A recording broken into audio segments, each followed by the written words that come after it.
Hi everyone, welcome to food festival channel. నేను మీ లక్ష్మిని.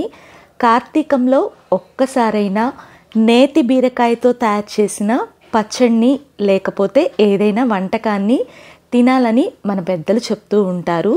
ఎందుకంటే నేతి బీరకాయలు అనేవి కార్తీకంలోనే విరివిగా దొరకడంతో పాటు దీనిలో విటమిన్లు, ఖనిజాలు, అలాగే బోలెడు ఆరోగ్య ప్రయోజనాలను కలిగించే మినరల్స్ కూడా ఉంటాయి. కాబట్టి వీడియోనైతే ఎక్కడ స్కిప్ చేయకుండా చూడండి.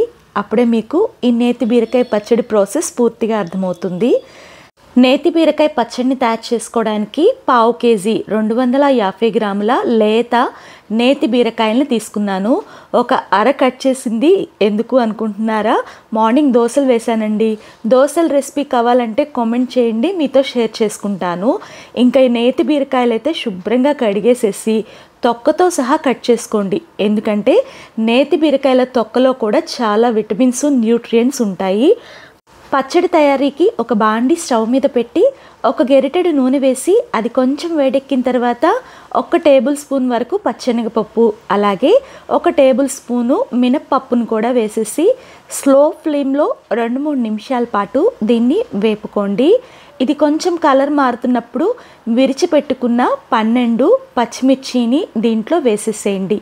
కారం గల పచ్చిమిర్చీలు వాడటం వల్ల ఈ పచ్చడి రుచి మరింత బాగుంటుంది. ఈ పచ్చిమిర్చి, అలాగే పచ్చెనగపప్పు, మినపగుళ్ళు అన్నీ కూడా బాగా వేగే విధంగా సిమ్ టు మీడియం అడ్జస్ట్ చేసుకుంటూ 5-6 నిమిషాలు వేపుకోండి. ఈ పచ్చడి రుచి అంతా కూడా పచ్చెనగపప్పు, మినపగుళ్ళు ఎర్రగా వేగడంలోనే దాగి ఉంది. అలా ఎర్రగా వేపుకోవాలి. అలాగే పచ్చిమిర్చి కూడా ఇలా వైట్ డాట్స్ వచ్చేలా వేగిన తర్వాత కట్ చేసి పెట్టుకున్న నేతి బీరకాయ ముక్కల్ని దీంట్లో వేసేసి 2 మీడియం సైజు పండు టమాటా తరుగును కూడా వేయండి. ఒక పావు టేబుల్ స్పూన్ పసుపు వేసిన తర్వాత అంతా కూడా బాగా కలిసే విధంగా గెరిటతో మిక్స్ చేసుకుంటూ హై ఫ్లేమ్లోనే 1-2-3 నిమిషాల పాటు దీన్ని మూత లేకుండానే వేపుకోండి. అలా వేపుకున్న తర్వాత ఈ బీరకాయ ముక్కలు, టమాటా ముక్కలు అన్నీ కూడా బాగా మగ్గాలి. కాబట్టి దీని మీద మూత పెట్టేసేసి మగ్గించుకుందాము. నేతి బీరకాయలు చాలా త్వరగా మగ్గిపోతాయి. మీడియం ఫ్లేమ్లో 10-12 నిమిషాల పాటు మగ్గించుకుంటే సరిపోతుంది. మధ్య మధ్యలో మిక్స్ చేసుకోండి, అప్పుడు అడుగు పట్టకుండా ఉంటుంది. చూడండి, ఆల్మోస్ట్ నేతి బీరకాయలు, టమాటాలు అన్నీ కూడా మగ్గిపోయినాయి.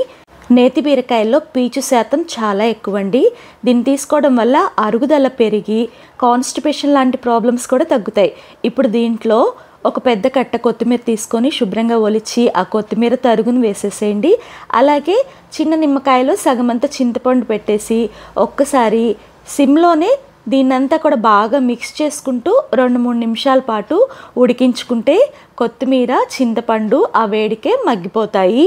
ఇప్పుడు ఈ ఉడికించుకున్న పచ్చడిని స్టవ్ ఆఫ్ చేసేసి పూర్తిగా చల్లారి పెట్టేసుకోండి. మామూలు బీరకాయల్లో కన్నా కూడా నేతి బీరకాయల్లోనే విటమిన్స్, న్యూట్రియంట్స్ ఎక్కువండి. ఇప్పుడు పూర్తిగా చల్లారిన ఈ పచ్చడిని ఒక మిక్సీ జార్ తీసుకొని దాంట్లోకి వేసేసుకోండి. ఈ నేతి బీరకాయలు దొరికిన నాళ్ళు కూడా ఇలాగే ఏదో ఒక రూపంలో తీసుకోవడం వల్ల మనకి బోలెడు ఆరోగ్య ప్రయోజనాలు చేకూరుతాయి. ఇప్పుడు దీంట్లో ఒలిచి పెట్టుకున్న చిన్నులపై రెమ్మల్ని ఒక 12 వరకు వేశాను. వెల్లుల్లి మీరు తినకపోతే స్కిప్ చేయండి. టేబుల్ స్పూన్ సాల్ట్ వేసేసి నీళ్ళేమీ వేయకుండా దీన్ని ఫైన్గా మిక్సీ పట్టుకోండి. సాల్ట్ అనేది మీ టేస్ట్కి తగ్గట్టు అడ్జస్ట్ చేసుకొని వేసుకోండి. ఈ పచ్చడి ఇలా తిన్నా కూడా బాగుంటుంది, అలాగే వారం రోజులు నిల్వ కూడా ఉంటుంది. దీనికి ఒక చిన్న పోపు పెట్టేసుకుందాము. ఒక బాండీని స్టవ్ మీద పెట్టి 1 టేబుల్ స్పూను నూనె వేసేసి అది కొంచెం వేడెక్కిన తర్వాత పావు టేబుల్ స్పూను ఆవాలు, అలాగే పావు టేబుల్ స్పూన్ వరకు పచ్చెనగపప్పు, పావు టేబుల్ స్పూను మినపగుళ్ళు, ఇంకా ఇవి కొంచెం వేగుతున్నప్పుడు పావు టేబుల్ స్పూన్లో సగం వరకు జీలకర్రను కూడా వేసేసేయండి. పోపుని స్లో ఫ్లేమ్లో బాగా రోస్ట్ చేసుకోండి. అలా వేగిన పోపులో ఒక ఎండుమిరపకాయను కూడా విరిచి వేసేసేయండి. ఒక రెమ్మ కరివేపాకు కూడా వేసి చక్కగా ఈ పోపు అంతా బాగా వేగిన తర్వాత ఇందాక రెడీ చేసుకున్న పచ్చట్లోనే ఈ పోపుని వేసేసుకొని బాగా మిక్స్ చేశారంటే పచ్చడి రెడీ అయిపోతుంది. అంతేనండి, కార్తీకం స్పెషల్ నేతి బీరకాయ పచ్చడి రెడీ. ఒక్కసారి నా స్టైల్లో ఈ నేతి బీరకాయ పచ్చడిని మీరు కూడా ఈ కార్తీకంలో తయారు చేసుకొని మీకు ఎలా వచ్చిందో కామెంట్ చేయటం అసలు మర్చిపోవద్దు. ఫస్ట్ టైం మన వీడియోస్ చూస్తుంటే ఇలాంటి మంచి మంచి వంటకాల కోసం మన ఫుడ్ ఫెస్టివల్ ఛానల్ని సబ్స్క్రైబ్ చేసుకొని పక్కనే ఉన్న గంట నొక్కారంటే నేను పెట్టే ప్రతి నోటిఫికేషన్ మీకు వస్తుంది. మరి ఇంత ఆరోగ్యకరమైన పచ్చడిని మీ ఫ్రెండ్స్కి రిలేటివ్స్కి తప్పనిసరిగా షేర్ చేయండి.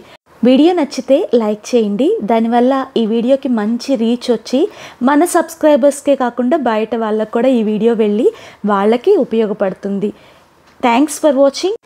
ఇంకొక హెల్దీ రెసిపీతో మీ ముందుంటాను. బాయ్ అండి.